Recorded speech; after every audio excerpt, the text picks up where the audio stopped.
All right, we are here with Senator Kathy Marchione, and you represent the 43rd Senate District, which, as we just talked, is part of Saratoga County, 2 towns in Washington County, part of Rensselaer County, and all of Columbia County. All right, and how old are you? I'm 60.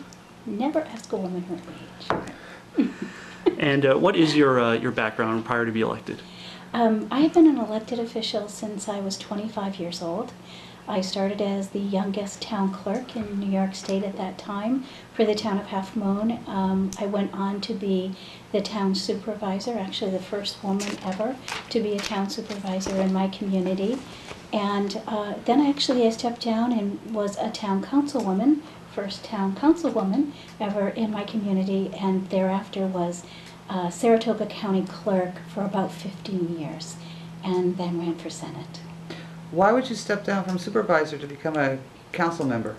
Because I went to the county level as the clerk to the legislature and oversaw a couple, 2 or 3 departments for Saratoga County. Okay. Okay. So you were elected in what year? For To the Senate. To your current position? 2012. 2012. Okay. Yes, they call me a freshman senator, and I'm going to get rid of that soon. One issue that's been discussed a great deal here in recent years is the tax cap that has been put through. Where do you stand on the tax cap? Well, I wasn't a senator, of course, when the tax cap was imposed. Mm-hmm. I certainly recognize that property taxes are very difficult for people to pay. We have some of the highest property taxes in all of the country here in New York State, and it hurts businesses. It hurts people when they're having to pay their taxes. I understand the idea of having a 2% tax cap. I have listened to the schools. I hear the concerns and the problems that they have with their 2% tax cap that they have to stay under. But when the 2% tax cap came into being, it was also supposed to come with some mandate relief. And it's come with some mandate relief, but not enough. And the other problem that happened was in 2007, 2008, when the gap elimination adjustment, when all the schools lost all that money, and the Republicans were not in power when that occurred, but when they lost all of that money, then immediately a 2% tax cap was imposed on a very low number that wasn't a true budgetary number for them. So I have watched our schools struggling. I do recognize that school taxes in New York State, again, are some of the highest in the country, but I have watched our schools struggle. And I know that they can go over the 2% tax cap by having a vote of 60%. So I guess on one hand, I am certainly in favor of making sure we have property taxes be as low as they possibly can be for people to be able to afford to live here. But I also understand the concerns that our school districts and our municipalities are facing as well. Gotcha. Now, here in Columbia County, one of the main issues is economic development and growth. You know, it's our population is decreasing. There's been a lot of talk, not just here, but in the entire capital region, of industrial development agencies and projects falling through or maybe not reaching their full potential. What do you think is the most important thing to bring jobs and more commerce to this area?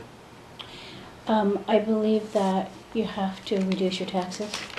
I believe you have to look at energy cost, and I can tell you that in the legislature this year there is a reduction in the 18A energy surcharge, and that will continue to occur until that's eliminated.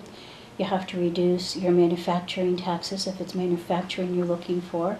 That is something that has happened in the Senate.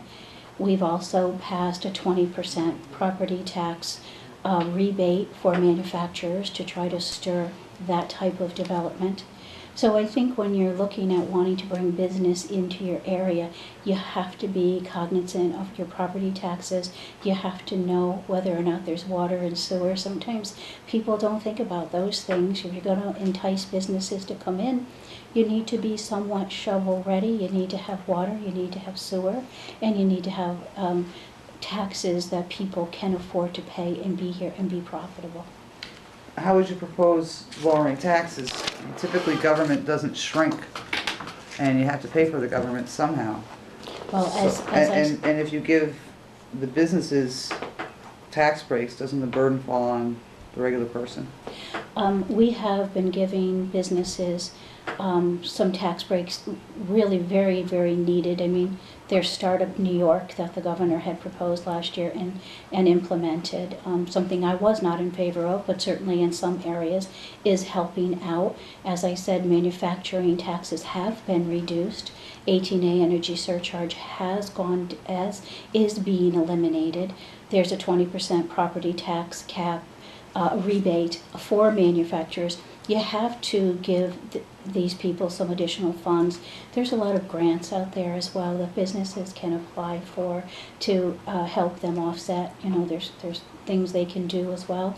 But property taxes are very, very important, and personal income tax and all of those taxes that are paid by businesses and by people are very important as to whether or not they want to open up their businesses here in New York. I can tell you, as well as helping businesses, we've also been giving tax breaks to people. I mean, if we talk about senior citizens, the STAR program and Enhanced STAR program have been extremely helpful. So we have helped people. We haven't put the burden on residents and taken it off of businesses. We've really tried to balance. You know, so you have Epic now that just changed their rules and allowed higher income. Many more seniors can take care of being able to take advantage of Epic. That's very important to people. We have a $350 rebate check for families who have children who are under 17. So we've tried to be, you know, that everybody can get a little extra help in a downturn economy. Do you favor raising the minimum wage? We did raise minimum wage, and we're in the process of it right now. Currently, minimum wage is at $8 an hour.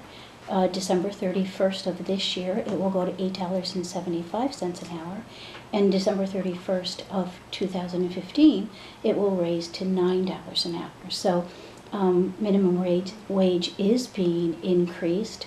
And at the same time that it's being increased, you know, the state implemented for youth who are 19 years and younger and working, that the state actually rebates the additional amount of money that an employer pays between where minimum wage was and where it is now. So it's in the staged, as it being staged, it helps the businesses, you know, not have to implement and pay extra all at once.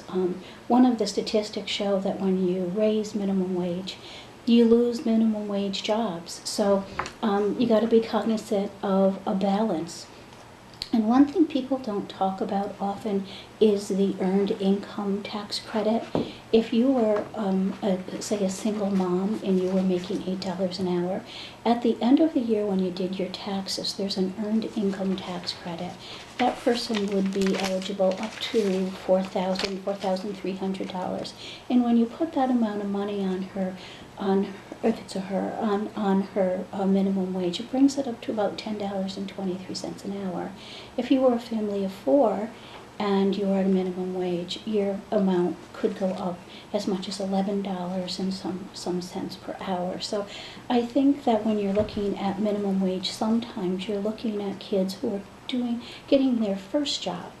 And we try to ease that in for businesses, as I said, by giving the monies in a rebate back to businesses, but also people who, you know, are working and not making a lot.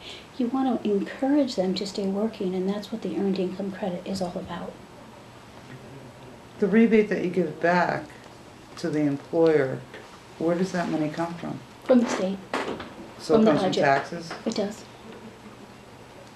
Just like the earned income tax credit for people who are making minimum wage, and you add to their amount per hour comes from the state. But when you look at it, you're really helping, because you're helping someone who wants to work and may only be able to work where they're currently at a minimum wage job, but it gives them more money, and I think it's very important. Another issue with, especially with minimum wage jobs, is that a lot of companies hire people and then give them different hours every week, which makes it very difficult for them to work other jobs if they're part-time jobs. Where do you stand on that? Or do you think that such jobs should be fixed hours? I don't think that I can answer that question, because I've worked in jobs before where every week they changed my schedule, and it was because they needed me at different times. It was a grocery store when I was young, wasn't it? When I was a young person, and every week I had to look and see what was I going to be working this week. In fairness, they probably had more employees than they needed for overlap, and my schedule bounced all the time if I took the job, and that was the schedule, then I accepted the position as it was. Okay. Another issue, hot button issue, I guess, in this election is Common Core. Some people are against it, some people are for it. Do you think it's effective in, getting our students on par with kids overseas, or do you think there's some other way that could be accomplished better? I think Common Core was terribly mismanaged. I think that the state education bureaucrats failed our children miserably. I think it hurt our kids. I think it frustrated our teachers, and I certainly think it confused our parents. I think any one of us in this room is in favor of higher standards, higher expectations, but you need to say no to teachers having to teach to the test. You say no to the amount of testing that they were giving our children. And I've talked with a lot of parents and teachers and superintendents, and in fact I would tell you that I spent more time last year during the legislative session on Common Core and gap elimination adjustment than any other issue that we faced. And that's reasonable, because we're talking about people's children. We're talking about our education. And I know we made some changes legislatively, and those changes were good. We got rid of the data mining portion, which was so invasive to people's privacy, and certainly got rid of some of the standardized testing that wasn't necessary, and gave some of the teachers a little bit more time to teach like they want to do and not have to teach to a test. But I can tell you I was on a bill that was sponsored by Senator Zeldin, that I co-sponsored, that would have set up a blue ribbon commission, would have stopped Common Core, would have had this commission have to have some conversation with local educators and take a look and see during that time whether Common Core was the right way for us to go, and after their work was done, come back and either say, yes, we're moving forward with this, or no, we're not. Okay. But do you think there's a better alternative out there? I think that we don't know whether or not Common Core is really going to move our students forward. We all hope it does. I certainly hope it does, if that's where we are. But I don't think our children should be used for guinea pigs. So for me to say, is there something better? I don't know how good Common Core is. When you haven't tested something and you roll it out in the mismanaged way in which it was, how do you know whether something's better or it's not? All I know is I have heard continually from parents and from educators, and even NICET, the teachers union, had such concerns over this. It's been rolled out horribly. It has severe problems as far as I'm concerned. But to say is there something better when we don't even know how good this is would be a guess on my part. Where do you stand on the plans for casinos in our area? Well, when I first became senator, and I chuckle because this was my hot button issue, that in Saratoga County, that the Republicans, the Democrats, the city government, the county government, the Chamber of Commerce's, everyone said, this is your most important mission for us. You need to get a casino to be able to be established here in Saratoga County. So every day in conference, I when we discussed it, I would stand up, I would fight for us, and we were successful. I will tell you that had a lot to do with me standing up and trying to do exactly what the people in my area wanted me to do. And then everything changed. The settlement came out against the casino. The city of Saratoga Springs removed its resolution of support and put in a resolution of opposition, and we find ourselves where we are now. My opportunity for input is what I told you, and I had lots of input. Now it's between the Gaming Commission and I think somewhat the governor, and whether it's going to be decided to be in East Greenbush, Rensselaer in our district, or Schoharie or Schenectady is left up to the Gaming Commission at this time. Do you think it'll bring jobs? I do. Absolutely feel it will bring jobs. I know that the Racino has 600 jobs, and that's the Racino in Saratoga Springs. Not only does it bring jobs, but that location is run extremely well and gives back to the community. I mean, $150,000 at a time to different not-for-profits and helping the community thrive. So they've been a great neighbor where they are, and of course that location has like 130 acres around it. To get to it, you have to drive. It's a fun place to be. It's a great place to have dinner. It's a wonderful place to watch the horses run, and they have been a very good neighbor in Saratoga County. Whether the casinos will be, that's to be seen because they're not here yet. But yes, they bring a lot of jobs. They bring other things too, but they bring a lot of jobs. What are some of the other things? Well, you've heard that if sometimes crime comes with casinos and traffic comes with casinos and the need for additional police force, and how are you going to beautify your community to make it a welcome tourist addition? So I think it brings expenses with it as well as bringing jobs. It also brings, the estimate is about $11 million a year in revenues between the county and the town or the city that's going to be the location where it will be located. Gotcha. On the topic of crime, one thing you've been involved in is this epidemic of heroin use and opiates. How do you think that, what more needs to be done, as I should say, to reduce the use in this area? Well, I think it's a holistic issue. It's not just law enforcement. It's not just mental health professionals. When the issue hit us last year, and Senator Boyle, who was in charge of the Senate Mental Health, came back and said, "I think we got an issue here with heroin," and we started having forums. There were 18 forums. I had a forum at Hudson Valley Community College at 9 a.m. in the morning, and that auditorium held 200 people, and I had 50 people in an overflow room watching it on screen. I knew at that point that we had some real serious difficulties with a heroin epidemic in our area. It was eye-opening for me. We put together a tremendous panel of people who talked about whether it was law enforcement and district attorney, the sheriffs were there, mental health professionals were there, and we were there all to listen. There were 19 forums that were held like that across the state of New York, and we came back and passed about 10 or 12 extremely important pieces of legislation to try to take care of some of the things we thought we could do. The other day I looked and there were legislation, and I couldn't tell you off the top, but there were legislation, like 11 pieces, that I thought, geez, these would be helpful.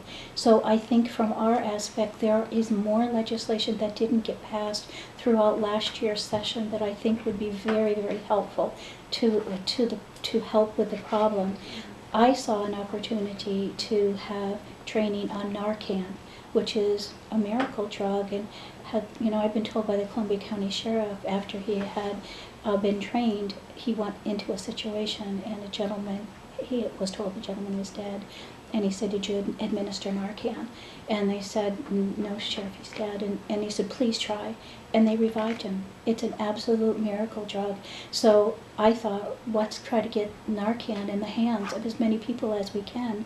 And we had 6 training sessions. I partnered with Catholic Charities, a tremendous group, and they actually did the training. We did the advertising, and we had 2 training classes in Saratoga, 2 in Rensselaer, and 2 here in Hudson in Columbia County. Bittersweet, almost every single class was at maximum, and one class was 15 over maximum, and Catholic Charities allowed people to stay. So whether you were there because you were a bus driver, or you were a school teacher, or a principal, or a fireman, or you had a loved one that was experiencing some problems, it was a terrific opportunity for us to provide services to the community that we needed to. I have been asked by some people if I was going to do it again. So we may be looking from our perspective at running a few more classes. What's being done to not get someone to that point? What about drug education, prevention, Yeah. help for these people before they get to the point where they're dead and need Absolutely. the drug? Absolutely. Narcan is the final point when, thank God you have it when you need it, if you need it. But no, there is part of the 12 pieces of legislation that were passed. Education was a key component of where do you start? Is it 5th grade? Is it 3rd grade? You know, how do you go about having education? And I want to say it's akin to the DARE program because we wanted it to be more comprehensive. But education is a key component in helping people know the dangers of heroin. You know, what we found is that it's a drug that transcends everything, socioeconomic, age. Right now, the highest users are in their 30s, but the group that they're grabbing are younger people at this time. And a lot of times you start using heroin as a legal drug.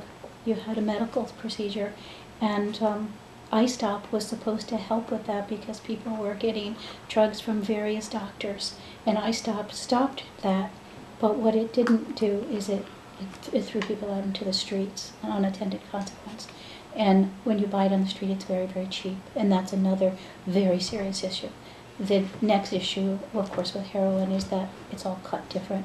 So today you could buy what you thought you bought yesterday, and it could kill you. So it's a very, very serious, dangerous drug, and I'm glad that we've been able to do as much as we have, but much more needs to be done. I know that some programs right here in Columbia County through the County Sheriff's Department are being looked at and I think implemented already. Where do you stand on marijuana laws? You know, the medical marijuana was a very tough bill for me. If you would have told me 6 months ago that I would have voted yes for medical marijuana, I would have said no, I would never do that. But, you know, that's where I think people coming into your offices and seeing you and giving you a perspective of how they're living and the problems their children might have if they have epileptic issues. And they convinced me that we needed to try it. We needed to help these people, these children and people who have cancer, that this may be a real good answer to helping them. And I voted yes on medical marijuana. Do you believe in decriminalizing it? Medical marijuana isn't. Oh, not medical marijuana, marijuana use, decriminalizing it. So are you asking me if I'm in favor of recreational marijuana? Well, yeah, Yeah, no. I suppose no. Okay. No, I'm not. Okay. No, Have you ever tried marijuana? I have not.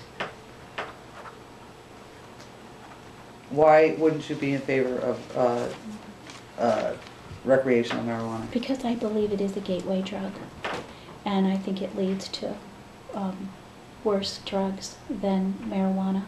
And I think we have enough issues when we have just alcoholism and the problems it causes and the sadness it causes in our family. To add marijuana to the list of drugs is something I wouldn't want to do. Gotcha. There's been a lot of talk about campaign finance laws and with Citizens United and such. Do you feel that the laws need to be overhauled, at least at the state level? I think that if you're looking at some true campaign financing, some real campaign financing, you know, if you want to have further reporting to the election board, you know, right now, every other year when I'm not up for election, I only have to do campaign financing twice a year, reporting twice a year. If they said they should do that quarterly, I would say that's a good idea. If they said to me, right now we're in a period of time that if you get a $1,000 donation or just over $1,000 donation, you have to report it within 24 hours. And they said, all the time. If you get over $1,000, you should report it within 5 days. I think those are good, transparent things that should be done. If someone said to me, and I even voted yes for this, to change the term of Senate and Assembly to 4 years, so you're actually only having to find the money to run once every 4 years instead of once every 2 years, I would say absolutely, that makes great sense to me. But when you're looking at public campaign financing, my answer is no. It's upwards of $200 million a year. I've only been here a couple of years. What I have seen is not have enough money for people with disabilities last year. I've seen is not have enough money for school districts, although it was the largest school district amount of money we've ever given, $1.1 billion. It still wasn't enough. And to take money from such needs and put $200 million into campaigning, I think, I don't agree with. And I can tell you we did some legislative questionnaires on it to my district to see how they felt, and 80% of the people felt it was wrong.